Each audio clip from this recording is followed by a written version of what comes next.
In 1933, the year Quincy Delight Jones Jr. was born in Chicago, the city hosted a World's Fair. Billed as a break in the clouds, the huge event was a rallying point for a population struggling with the Depression. The fair was entertainment for millions, but it was also a tribute to the future, a celebration of history, and an acknowledgement of a changing world. But that's Quincy for you.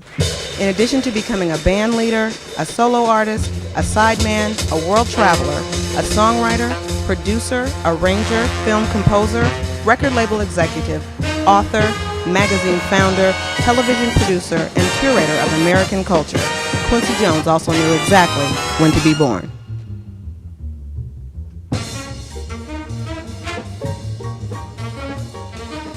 As a boy, Quincy Jones moved to Seattle, Washington. He attended a prestigious music school and then began playing trumpet for Lionel Hampton's band.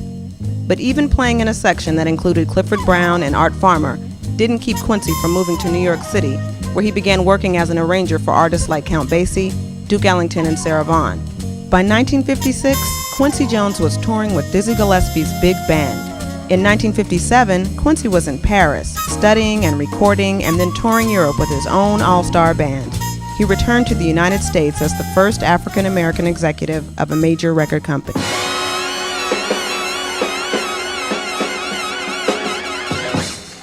Quincy Jones is American music, international.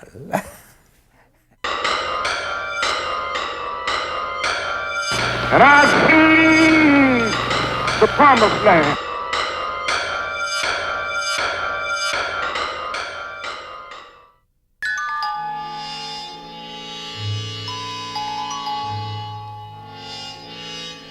It was in the 1960s that Quincy began what would become his ownership of the Grammy Awards.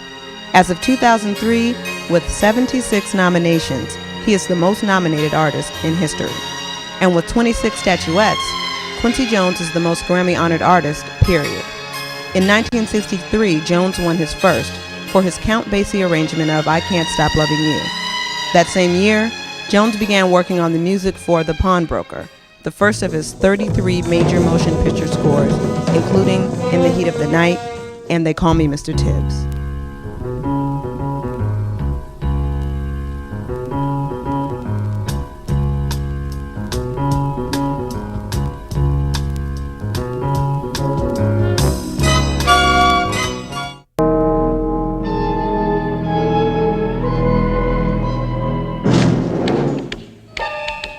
Quincy Jones is doing it. He's been doing it since The Pawnbroker. He's doing it now for the feature film In Cold Blood. Every time it's sweat, it's painful. I think the composers that really care about what they're doing, they really dig in deep. In 1969, it was Quincy Jones's arrangement of Fly Me to the Moon that astronaut Buzz Aldrin played when he landed there. But Quincy was on his way to the outer limits of music and entertainment himself. During the late 60s and 70s, he worked extensively in television and film, creating music for series such as I Spy, Ironside, and Sanford & Son. Quincy won an Emmy for the music he created for Alex Haley's Roots.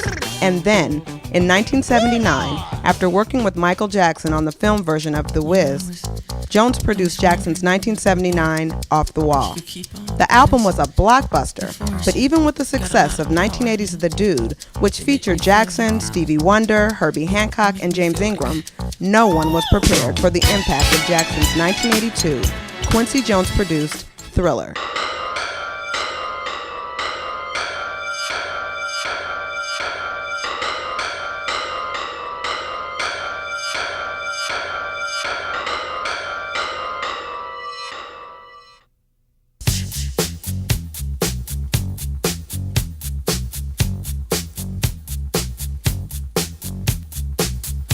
For many years, with 45 million albums sold worldwide, it was the #1 best-selling album of all time.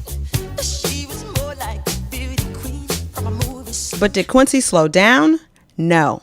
Soon he spread his wings further, co-producing Steven Spielberg's adaptation of Alice Walker's The Color Purple. Quincy produced the USA for Africa, We Are the World charity single, and for years that song was the biggest selling single of all time. Quincy founded Quest Records, And then, in 1989, his fusion of hip-hop and bebop, Back on the Block, was released, which united artists like Gillespie and Ella Fitzgerald with Ice-T and Big Daddy Kane. Always ahead of the curve, Quincy understood what hip-hop would become. His Back on the Block won Album of the Year at the 1990 Grammy Awards. By 1992, Quincy Jones had been producing The Fresh Prince of Bel-Air for 2 years. He decided black music and culture needed documentation and celebration, so he founded and became chairman of the award-winning Vibe magazine.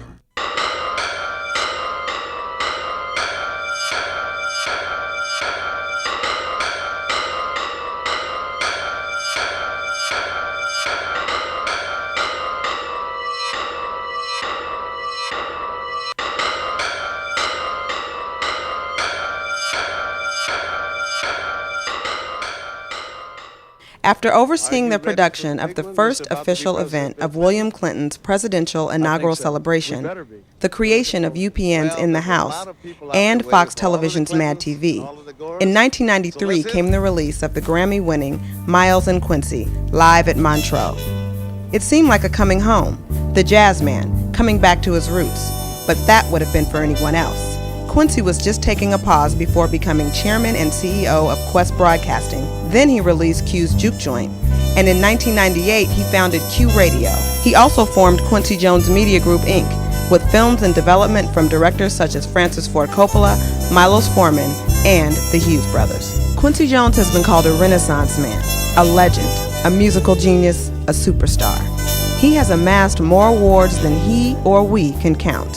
He has been collaborator and leader and mentor to artists who stand out as some of the most talented this world has ever produced. Quincy was born to be, as was the fair that occurred in the city and year of his birth, a break in the clouds. Quincy was clearly born to entertain and educate and rally people around the glory and wonder that is African American culture. He has always been about bringing the real, about highlighting history, about loving and creating music and all that springs from it. But Quincy Jones, our Quincy Jones, is also a man of progress. Even now, as we pay tribute to his past and to his present and to his life as a giver and as an artist, what's best to remember about the life of the man everybody calls Quincy is that he has served us, served the world really, and that Quincy Jones's work and life are truly a tribute to our future.